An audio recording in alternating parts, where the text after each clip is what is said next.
नमस्कार, मैं रीनू यादव आप सभी दर्शकों का अन्नदाता कार्यक्रम में स्वागत करती हूं। किसान बहुत परिश्रमी होते हैं। वे खेतों में जी तोड़ मेहनत करते हैं। जो अनाज, फल और सब्जियां उगाते हैं, हमारे देश की अर्थव्यवस्था का लगभग समूचा भार उन्हीं के कंधों पर ही है। ऐसे ही भारतीय किसानों को खेतीबाड़ी से जुड़ी बहुत सी नई, रोचक और लाभकारी जानकारियां देने के लिए हर रोज सुबह हम आपके साथ आते हैं। तो चलिए कार्यक्रम शुरू करने से पहले देखते हैं क्या है आज के अन्नदाता में। कोरोना के दौर में कैसे करें मुर्गी फार्मों की विशेष देखरेख।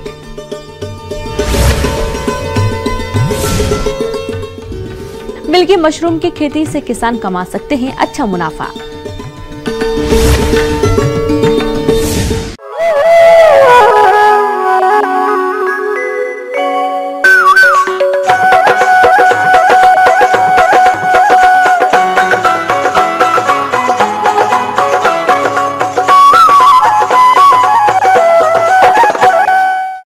देश की अर्थव्यवस्था में महत्वपूर्ण भूमिका निभाने वाले पोल्ट्री व्यवसाय पर कोरोना से जुड़ी अफवाह का बुरा असर पड़ रहा है। वायरस के डर के कारण लोगों ने अंडे और मांस से परहेज करना शुरू कर दिया है, लेकिन डॉक्टरों ने इसे पूरी तरह सुरक्षित बताया है। चलिए इससे जुड़ी और जानकारी लेते हैं कृषि विज्ञान केंद्र जिला पूर्वी सिंहभूम के पशु वैज्ञानिक डॉक्टर रविंद्र मोहन मिश्रा से।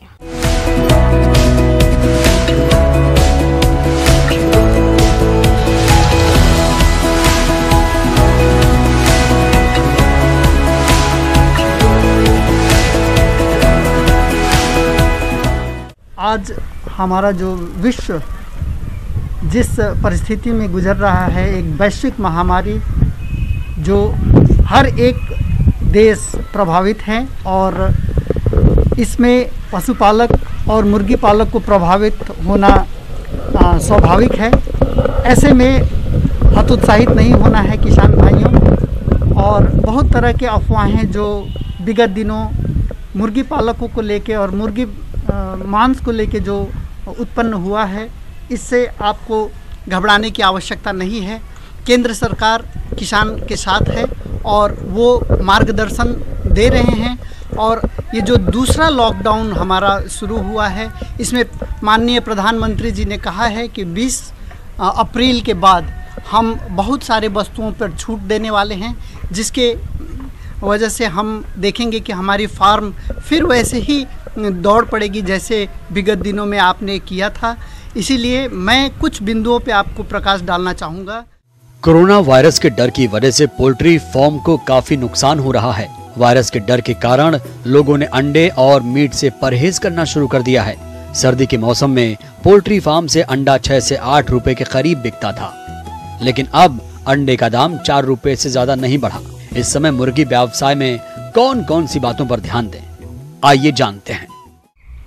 सर्वप्रथम, चूंकि ये मनुष्य से मनुष्य में फैलने वाला संक्रमण है, तो इसमें आपके फार्म में जितने लोग कार्यरत हैं, आप खुद कार्यरत हैं, तो आप अपनी सुरक्षा एवं अपने लोगों की सुरक्षा का प्रथम ध्यान देंगे।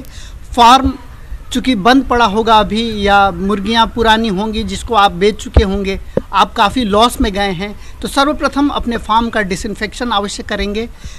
फार्म की सफाई पहले ड्राई क्लीनिंग जिसको हम कहते हैं, उसको हम लोग डिटर्जेंट और पानी से करते हैं। उसमें लगभग 80% जो कीटाणु रहित हो जाते हैं। और दूसरा जो डिसइंफेक्शन हम लोग स्प्रे मेथड से करते हैं या फ्यूमिगेशन से करते हैं या धुआंकृत करते हैं, तभी हमारा वो डिसइंफेक्शन कारगर होता है। तो हम अगर बोलें क्लीनिंग और डिसइंफेक्शन, ये दोनों को आपको साथ लेके जाएंगे, तभी आप कंटामिनेशन को रोकेंगे जो पहले से आपके फार्म में है। आपके फार्म में जो गाड़ियां आएंगी, जो लोग आएंगे, वो सारे नियमों का पालन करें, दूरियां बनाए रखें, सेफ डिस्टेंस करीब करीब इंसान से इंसान का 2 मीटर आप मेंटेन करेंगे, और मास्क रेगुलर पहनेंगे, आप गमबूट्स पहनेंगे है, रबर बूट्स पहनेंगे, आप एप्रन्स पहनेंगे जो कि एक कोट होता है, जैकेट होता है, जिसको आप फार्म में काम करते समय व्यवहार करेंगे। आपके जो फार्म में गाड़ियां प्रवेश करेंगी, उस गाड़ियों को प्रवेश से पहले ही उसको डिसइंफेक्शन करने की आवश्यकता पड़ेगी। उसमें आज बाज़ार में बहुत तरह के ऐसे डिसइंफेक्टेंट्स हैं जिसको कि आप स्प्रे के माध्यम से हो या अन्य तरीके से हो या डिपिंग करके हो, वो गाड़ियों का डिसइंफेक्शन आवश्यक होगा। जो लोग आपके फार्म में प्रवेश करेंगे, पहले तो ये ध्यान दें आप अपने फार्म में किसी तरह के लोगों को प्रवेश वर्जित कराएं फार्म में एंट्री, और अगर कोई ज़रूरतमंद को घुसने की आवश्यकता पड़ती भी है तो उसको फुटबाथ करके उसको विधिवत तरीके से डिसइंफेक्ट करके ही आप अपने फार्म में प्रवेश करेंगे। और जहाँ पे मुर्गियों को रखना है उस फार्म में आप किसी को तीसरे को ना भेजें तो ही ज़्यादा बेहतर होगा। मुर्गी पालकों को चूजे से लेकर अंडा उत्पादन तक की अवस्था में विशेष ध्यान देना चाहिए। अगर लापरवाही की गई तो अंडा उत्पादकता प्रभावित होती है। मुर्गी पालन में 70% खर्चा आहार प्रबंधन पर आता है, लेकिन देशी मुर्गी को व्यावसायिक हेतु पालन में खर्च कम आता है क्योंकि इसको आहार में केवल जरूरी पूरक आहार देते हैं। अतः इस पहलू पर भी विशेष ध्यान देना चाहिए। ऐसे मौसम के बदलाव हो रहे हैं, अब गर्मी आ गई है। अब गर्मियों में ऐसे भी हमारे मुर्गी स्ट्रेस में आते हैं, तनाव में आते हैं। तो आप जो विगत दिनों में जैसे करते आए हैं, एंटी स्ट्रेस दवाओं का आप प्रयोग करेंगे, मल्टीविटामिन्स का आप प्रयोग करेंगे, उन्हें संतुलित आहार प्रबंधन पे विशेष ध्यान देंगे। आप उनके जो पानी के बर्तन हैं उसमें हमेशा पानी का बदलाव करेंगे, पानी हमेशा फ्रेश हो और गर्मी के दिनों में थोड़ी ठंडी पानी हो जो पीने के लिए आप उनका प्रयोग करेंगे, क्योंकि उसमें क्या होगा कि मुर्गियां अधिक से अधिक पानी पिएंगी और उससे बहुत तरह की बीमारियों को, ऐसे भी सिर्फ अच्छे स्वस्थ और भरपूर मात्रा में पानी पीने से भी बहुत तरह की बीमारियों को आप दूर कर सकते हैं। तो विशेष ध्यान यह देना है कि संतुलित आहार प्रबंधन, समय से टीकाकरण, उनकी मल्टीविटामिन्स और रोग प्रतिरोधी दवाएं जैसे vitamin C, vitamin B complex, vitamin A का खुराक का जो नियमावली है उसको आप फॉलो करेंगे, एवं उनके बर्तनों का सफाई, शुद्ध साफ पानी पिलाने का, इन सारे प्रबंधनों पे आप ज़रूर गौर देंगे तो आपका फार्मिंग में कोई कमी नहीं आने वाली है। किसान भाइयों, अभी तक आपने खेती से जुड़ी हुई कुछ उपयोगी जानकारियां देखी हैं। अब लेते हैं एक छोटा सा ब्रेक, जल्द ही लौटेंगे। कार्यक्रम में आगे भी है खेती बाड़ी से जुड़ी हुई बहुत सी महत्वपूर्ण जानकारियां, तो बने रहिए हमारे साथ।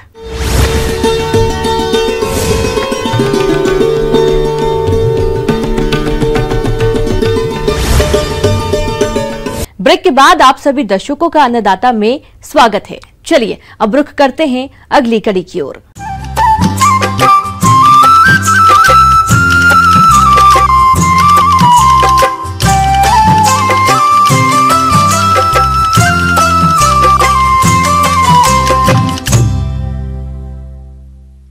किसान भाइयों, अभी दूधिया मशरूम की खेती के लिए तापमान बड़ा ही उपयुक्त है। ऐसे में यदि आप दूधिया मशरूम का उत्पादन करना चाहते हैं तो किन किन बातों पर खास ध्यान दें, इस बारे में बता रही हैं कृषि विज्ञान केंद्र जिला भागलपुर के कृषि वैज्ञानिक डॉक्टर अनीता कुमारी।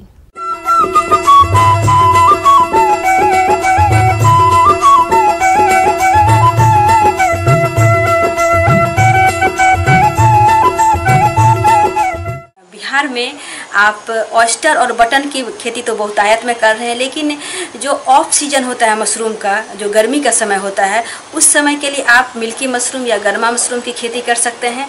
इसका रिजल्ट काफ़ी अच्छा है।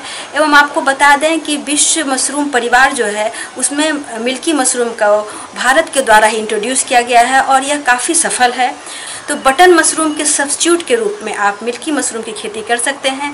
बटन मशरूम के तरह ही मिल्की मशरूम देखने में आकर्षक उजला होता है और इसका स्वाद भी मांसल होता है, लेकिन इसमें खासियत यह है कि इसकी खेती आप अप्रैल से लेकर सितंबर अक्टूबर तक कर सकते हैं, जबकि बटन मशरूम का आप एक ही फसल ले सकते हैं। अक्टूबर में, सितंबर से लेके आप मिड फरवरी तक जो आपका इसका कंपोस्ट बनाएंगे और लगभग आपका दिसंबर से क्रॉप आना शुरू होता है। तो यह इसका क्रॉपिंग पीरियड काफ़ी कम होता है, लेकिन आप यदि मिल्की की खेती करते हैं तो यह आपका मई से लेके सितंबर अक्टूबर तक आप इसके फसल को प्राप्त कर सकते हैं। और इसकी खेती के लिए जो टेम्परेचर चाहिए वो आपका 28 डिग्री से 38 डिग्री तक का जो टेम्परेचर होता है उसमें इसकी खेती आप आराम से कर सकते हैं। और नमी 80 से 85-90% तक नमी उस कमरे में रहना चाहिए, तो आपकी इसकी खेती सुगमता से होगी। तो आप आइए आज हम जानें कि कैसे हम मिल्की मशरूम की खेती कर सकते हैं। तो आप बिल्कुल जैसे आप ऑयस्टर मशरूम की खेती करते थे उसी तरह से आपका मिल्की मशरूम की खेती बहुत ही आसान है। थोड़ा सा उसमें हम तकनीकी उसमें केसिंग करते हैं जो कि मिल्की ऑयस्टर मशरूम से थोड़ा अलग है। कंपोस्ट खाद बनाने के लिए जरूरी सामग्री इस प्रकार से है: गेहूं का भूसा 300 kilogram, calcium ammonium nitrate can खाद 9 kilogram, urea 4 kilogram, muriate of potash खाद 3 किलोग्राम, सुपर फास्फेट खाद 3 किलोग्राम, चोकर गेहूं का 15 किलोग्राम, जिप्सम 20 किलोग्राम। इसके लिए सबसे पहले हम लोग जो भी कृषि अवशेष लेते हैं वह पानी खाया नहीं होना चाहिए, ताज़ा होना चाहिए। 2 से 3 सेंटीमीटर की उसकी लंबाई की वो कुट्टी या जो भूसा हो वो होना चाहिए। इसको सबसे पहले हम लोग अन्य मशरूम की जैसे ऑयस्टर मशरूम के लिए करते हैं कि पहले स्टरलाइज करते हैं, उसी तरह से आप इसके में भी पहले स्टरलाइज करेंगे। जो भी आप कृषि अवशेष लेंगे उसको स्टरलाइज करेंगे। स्टरलाइज करने के लिए आप सब गर्म पानी विधि से उपचार कर सकते हैं। इसमें क्या करते हैं कि भीगे हुए भूसे को खौलते पानी में 80 से 90 डिग्री सेंटीग्रेड में कम से कम 1 से 1.5 घंटे तक रखते हैं। घरेलू स्तर पे आप इसको रासायनिक उपचार भी कर सकते हैं। रासायनिक उपचार में आप बेविस्टिन और या कार्बनडाजिम और फॉर्मलिन का उपयोग कर सकते हैं। 100 लीटर पानी में आप 125 ml फॉर्मलिन डालेंगे और 10 ग्राम बेविस्टिन डालेंगे और इस घोल में आप लगभग 15 kg जो कृषि अवशेष है 15 kg कृषि अवशेष को 15 से 16 घंटे तक भिगो दें। भिगोने के बाद फिर हम उसको छाया में फैला करके उसकी नमी की जांच करते हैं, जैसा कि आप ऑयस्टर मशरूम में भी करते थे। और आप जब आपकी नमी सही हो, नमी की जांच इस प्रकार करेंगे कि हमारे मुट्ठी में लेकर जब कृषि अवशेष को हम दबाएंगे तो उससे पानी नहीं चुए, लेकिन हथेली में आपको लगे कि पानी का एहसास हो, उसमें पानी हल्का दिखे, तब समझिए आपका इसमें नमी सही है। फिर इसमें हम लोग बिजाई करते हैं। इसमें बिजाई करने के लिए प्रति 1 kg सूखे भूसा में 120 ग्राम हम बीज लेते हैं और बिजाई करने के लिए आधा बीज को हम पूरे जो कृषि अवशेष भूसा पुआल कुट्टी जो भी आप लिए हैं उसमें आधा बीज को, जैसे 120 ग्राम है तो 60 ग्राम बीज को पूरे भूसे में मिला देंगे और 60 ग्राम बीज को परतदार विधि, जैसे कि आप ऑयस्टर मशरूम की खेती में परतदार विधि लगाते थे कि साइड से बीज देते थे, फिर भूसे का लेयर देते थे, फिर बीज देते थे, उसी तरह से परतदार विधि से आप इसकी बिजाई करेंगे। बिजाई करने के बाद हम इसे कमरे में रख देते हैं और इसको आप कमरे में आप आराम मचान बना के रख सकते हैं या फिर हैंगिंग कर सकते हैं, रस्सी के सहायता से सिक्का बना के उसमें टांग के रख सकते हैं। इसके बाद आप लगभग 15 से 20 दिन में आपका उसमें देखिएगा कि माइसेलियम रन कर गया है। और एक चीज़ ध्यान देंगे कि इसमें जब हम बिजाई करते हैं तो ऑयस्टर मशरूम जैसे हम बैग को बंद करते थे, इसमें 2 तरीके से कर सकते हैं। या तो आप बैग को बंद कर दें या फिर उसमें एक ये अखबार है, अखबार को उसके साइज का काट करके उस पर डाल दें और उस पर हल्का हल्का नमी भी दे सकते हैं, या फिर उसको ऊपर से मुंह बंद कर सकते हैं। यदि मुंह हम बंद करते हैं तो उसको क्या करते हैं कि बीच से, जैसे बैग जो है बैग को बीच से काट करके फिर उसको हम 2 बैग बना सकते हैं। या फिर जिसमें कि आप ऊपर नहीं बंद किया अखबार दिए हैं तो उसमें आप अखबार हटा देंगे 15 से 20 दिन के बीच और उसमें हल्का हल्का फुहारा से नमी देते हैं। इसके बाद अगला 20 दिन में हमारा लगभग फसल निकलना शुरू हो जाता है और उसके बाद फिर हम लोग पहली फसल को तोड़ते हैं। फिर 10 से 15 दिन में फिर हमारा दूसरा फसल निकलता है, फिर तीसरा फसल निकलता है। इस तरह मिल्की मशरूम की खेती हम आराम से अप्रैल महीने से लेके सितंबर अक्टूबर तक खेती कर सकते हैं।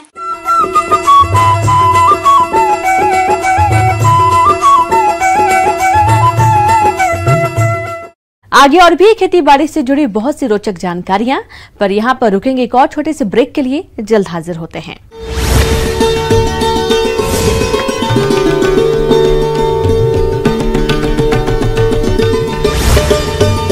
ब्रेक के बाद एक बार फिर से आप सभी दर्शकों का अन्नदाता कार्यक्रम में स्वागत है। बढ़ते हैं अगली प्रस्तुति की ओर।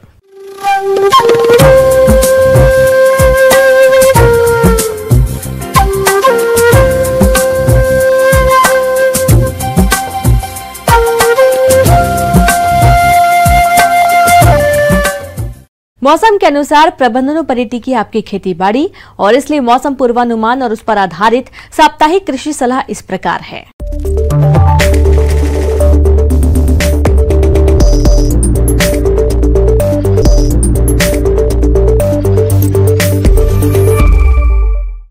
ग्रामीण कृषि मौसम सेवा भारत सरकार डॉक्टर राजेंद्र प्रसाद केंद्रीय कृषि विश्वविद्यालय पूसा समस्तीपुर के द्वारा भेजे गए मौसम पूर्वानुमान के आधार पर किसानों को सलाह दी जाती है। सामान्य सलाह। कोरोना वायरस के संक्रमण को ध्यान में रखते हुए खेतों में एक दूसरे के बीच सामाजिक दूरी कम से कम 1 मीटर यानी 3 फीट की दूरी बनाए रखें तथा हमेशा मास्क लगाएं। किसान भाई आरोग्य सेतु ऐप इस्तेमाल कर कोरोना वायरस के संक्रमण से बच सकते हैं। इस ऐप को आसानी से अपने मोबाइल फोन के प्ले स्टोर से जाके डाउनलोड कर सकते हैं। ये ऐप आपको आपके आसपास कोरोना वायरस पॉजिटिव लोगों के बारे में पता लगाने में मदद करेगा। लीची के पेड़ में कुल फल बेधक कीट के शिशु जो उजले रंग के होते हैं, ये फलों के डंठल के पास से फलों में प्रवेश कर गुदे को खाते हैं, जिससे प्रभावित फल खाने लायक नहीं रहता। इस कीट से बचाव हेतु लीची के पत्तियों एवं टहनियों पर प्रोफेनोफॉस 50 EC का 10 मिलीलीटर या कार्बारेल 50% घुलनशील पाउडर 20 ग्राम दवा को 10 लीटर पानी में घोलकर अप्रैल महीने में 15 दिनों के अंतराल पर प्रति पेड़ की दर से 2 छिड़काव आसमान साफ करने पर ही करें। आम के पेड़ में मिलीबग दहिया कीट की निगरानी करें। यह कीट चिपटे गोल आकार के पंखहीन तथा शरीर पर सफेद दही के रंग का पाउडर चिपका रहता है। ये आम के पेड़ में मुलायम डालों और बंजर वाले भाग में बहुतों की संख्या में चिपका हुआ देखा जा सकता है। यह उन हिस्सों से लगातार रस चूसता रहता है जिससे अक्रांत भाग सूख जाता है तथा मंजर झड़ जाते हैं। इस कीट से रोकथाम हेतु डाइमेथोएट 30 EC दवा का 1 मिलीलीटर प्रति लीटर पानी की दर से घोलकर पेड़ पर समान रूप से आसमान साफ करने पर छिड़काव करें। लत्तर वाली सब्जियों जैसे नेनुआ, करेला, लौकी, कद्दू और खीरा में लाल भृंग कीट से बचाव हेतु डाइक्लोरवॉस 76 EC 1 मिलीलीटर प्रति लीटर पानी की दर से आसमान साफ करने पर ही छिड़काव करें। हल्दी एवं अदरक की बुआई के लिए खेत की तैयारी करें। खेत की जुताई में प्रति हेक्टेयर 25 से 30 टन गोबर की सड़ी खाद डालें। ओल की फसल की रोपाई शीघ्र संपन्न करें। रोपाई के लिए गजेंद्र किस्म अनुशंसित है। ओल की कटे कंद को ड्राइकोडर्मा विरिडी दवा के 5 ग्राम प्रति लीटर गोबर के घोल में मिलाकर 20 से 25 मिनट तक डुबो कर रखने के बाद कंद को निकालकर छाया में 10 से 15 मिनट तक सूखने दें। उसके बाद उपचारित कंद को लगाएं ताकि मिट्टी जनित बीमारी लगने की संभावना को रोका जा सके तथा अच्छी उपज प्राप्त हो सके।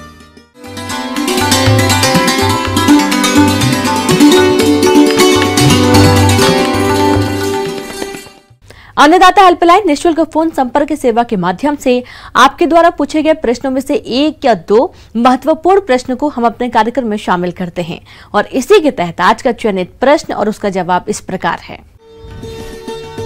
निःशुल्क अन्नदाता हेल्पलाइन में आज हमने जिस प्रश्न को शामिल किया है उसे पूछा है। गांव देहपुरा, जिला मधुबनी के रतन लाल ने आपने बूंद बूंद सिंचाई प्रणाली के बारे में जानकारी चाहिए है, तो इसके लिए देखिए कार्यक्रम का यह अंश।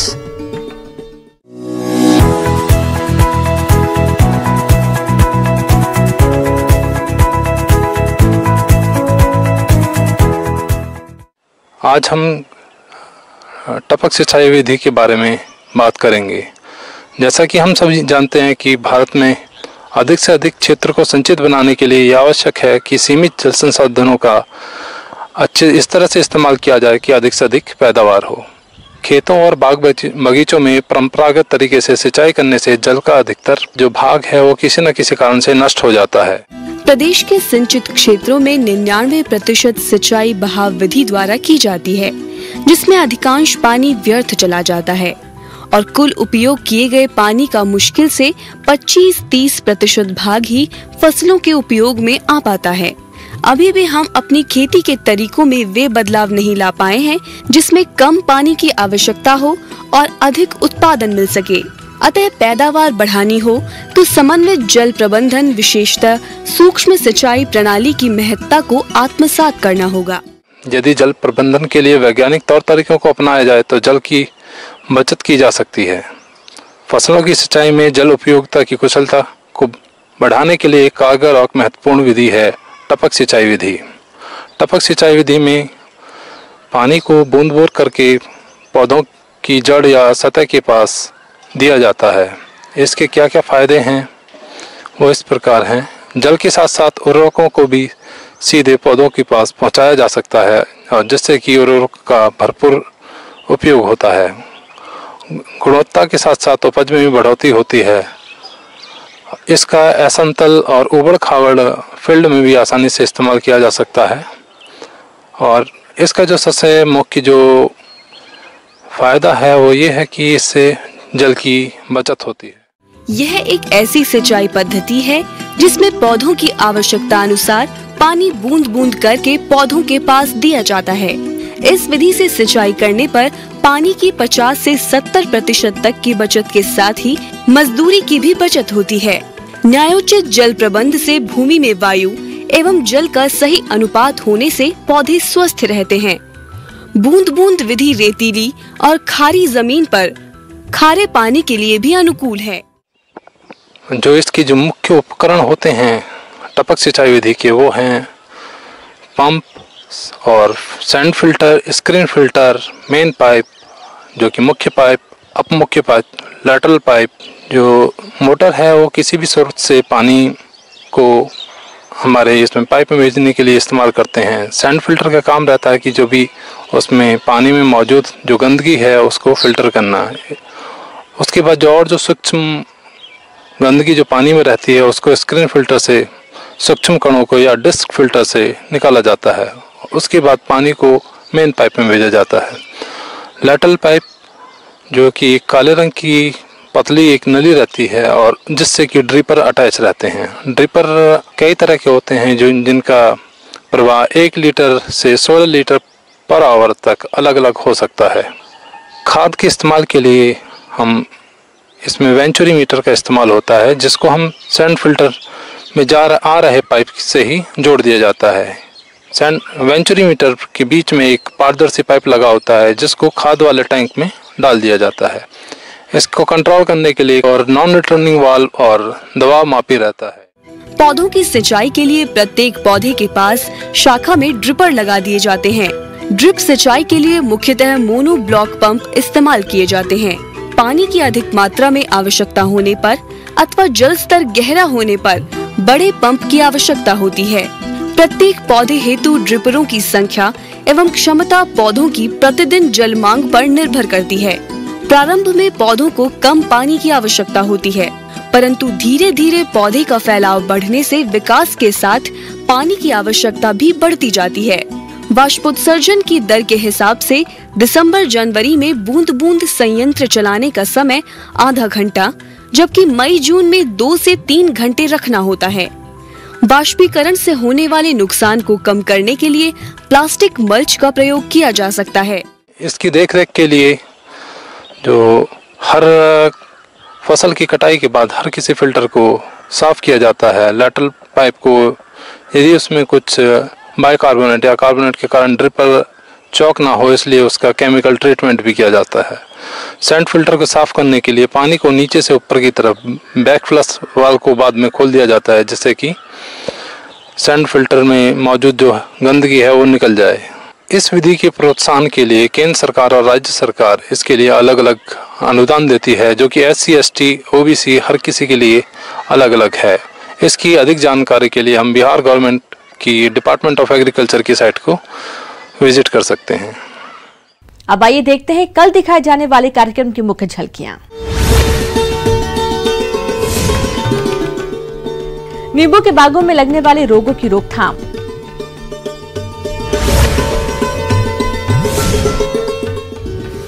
ऑयस्टर मशरूम खेती का आसान तरीका,